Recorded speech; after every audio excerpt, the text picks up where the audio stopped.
Hello, how did your environmental issues class go? Hi, thank you for asking. It was very captivating and I learned a lot. Do you mind sharing what you learned and share advice about how I can lessen my environmental footprints? Of course, let me begin. Breaking up environmental problems into 6 topics can help dissect the core affairs that contribute to environmental issues. These categories include population, resource consumption, food systems, energy, climate, and environmental justice.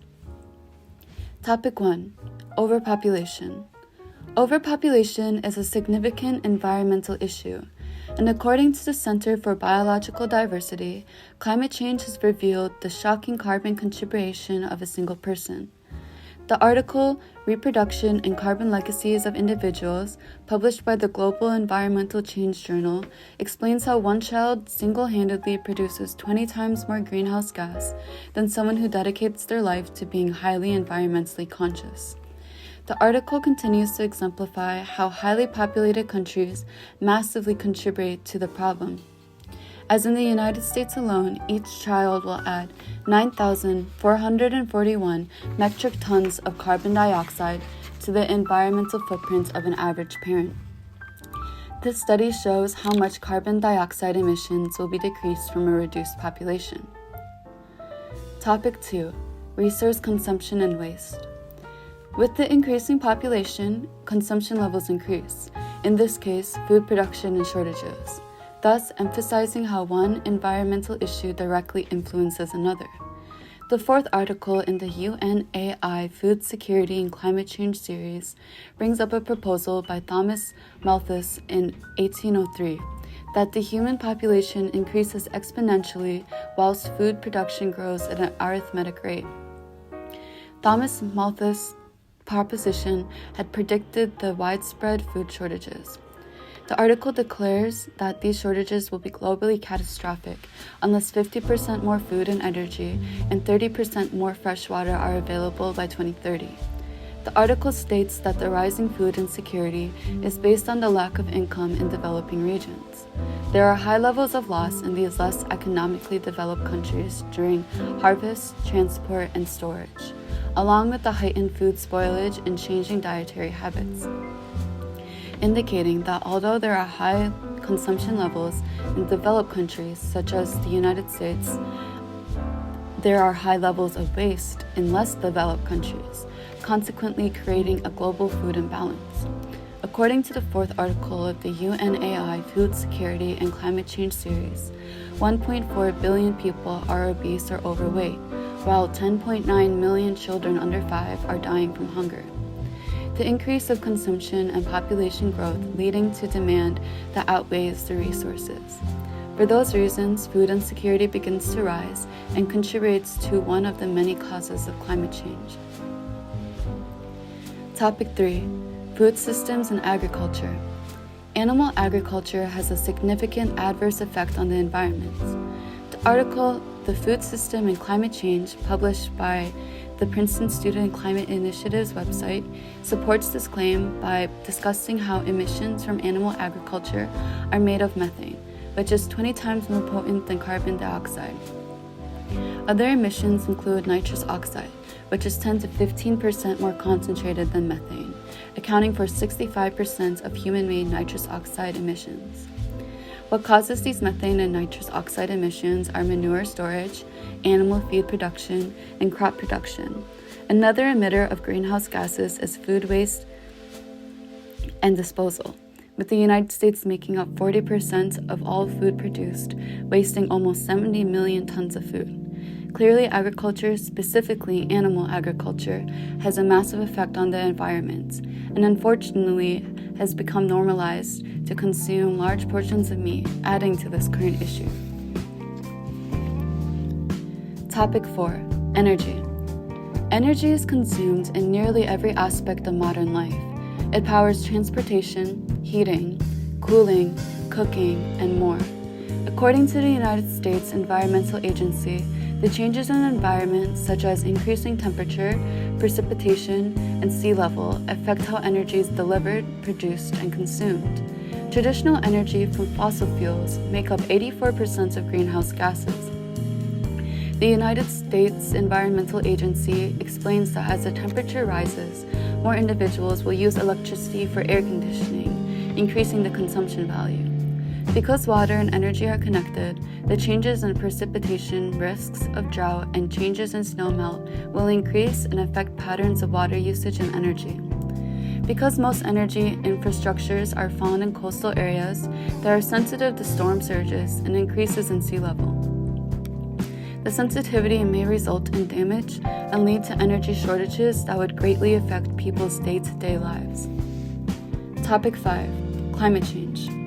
Climate change is an environmental issue affected by all previously talked about topics, and according to NASA, the National Aeronautics and Space Administration article, The Effects of Climate Change, the results of human-caused global warming have reached an irreversible point that will only continue to worsen as decades pass. Some outcomes NASA predicts include shrinking glaciers, loss of sea ice, shifting animal and plant ranges, trees flowering prematurely, and more intense heat waves. In addition, NASA predicts that there will be continued temperature rises, a lengthened frost-free season, changes in precipitation patterns, more drought, heat waves, stronger and more intense hurricanes, rising sea levels. Other predictions include the possibility of an ice-free Arctic and regional effects in the United States. These predictions point to a disastrous end if positive change does not happen soon. Topic 6. Environmental justice. Change of old ways come from activism, and environmental justice is a form of that. The article Environmental Justice, published by the Greenpeace nonprofit, discussed what environmental justice is and why it's crucial to the future of activism. First, the article states that the term environmental justice dates back to the 1960s, during the Civil Rights Movement. Next, the article emphasizes how racism and socioeconomic justice are interconnected to environmental justice. Environmental justice aims to ensure that all people have a safer and healthier, more sustainable environment, and to have equal protection from climate change and environmental harm. Environmental justice is one in a string of social issues such as racism, patriarchy, militarism, corporate greed, capitalism, and state violence. These social issues are interconnected, just as how multiple environmental issues such as overpopulation and consumerism are interconnected to climate change. First advice. For each topic covered, one can do things to help lessen those issues' environmental impact. For example, the first topic discussed was overpopulation. My advice would be to not have more than 2 kids.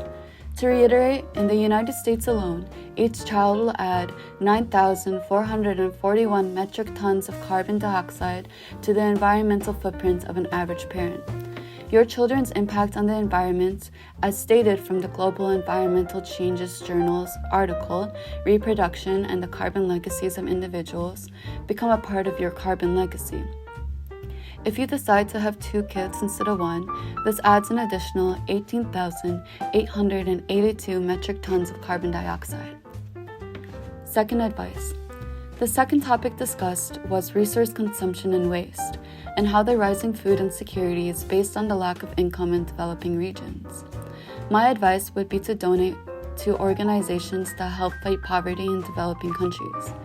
The first organization I would suggest is Oxfam, which is an organization that combats poverty by taking on issues of inequality, discrimination, and unequal access to resources. The organization additionally provides help during humanitarian crisis. Then I would suggest the United Nations Development Program, UNDP, which helps countries develop policies leading to sustainable development, democratic governance, peace building, and climate disaster resilience. Lastly, I suggest the U.S. Agency for International Development, USAID, which facilitates development in countries by allocating funds for projects that increase agriculture productivity, deadly diseases, and lower child mortality rates. Third advice. The third topic was food systems and agriculture, highlighting the number of greenhouse gas emissions released through animal agriculture. Because of the normalization of eating large amount of meats, my advice to lessen an individual's environmental footprint would be to cut meat out from their diet or decrease the amount of meat consumed significantly. Suppose people cumulatively decided to reduce meat from their diet. In that case, the overconsumption of meat culture will overturn and help the environment by decreasing the number of emissions released from the meat industry. Fourth advice.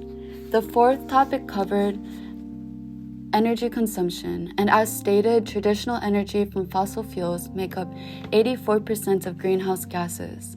My advice is to be extra mindful about how much energy you are consuming for those reasons. Being mindful includes, but is not limited to, turning off appliances such as light and water, taking public transportation, and using renewable sources of energy.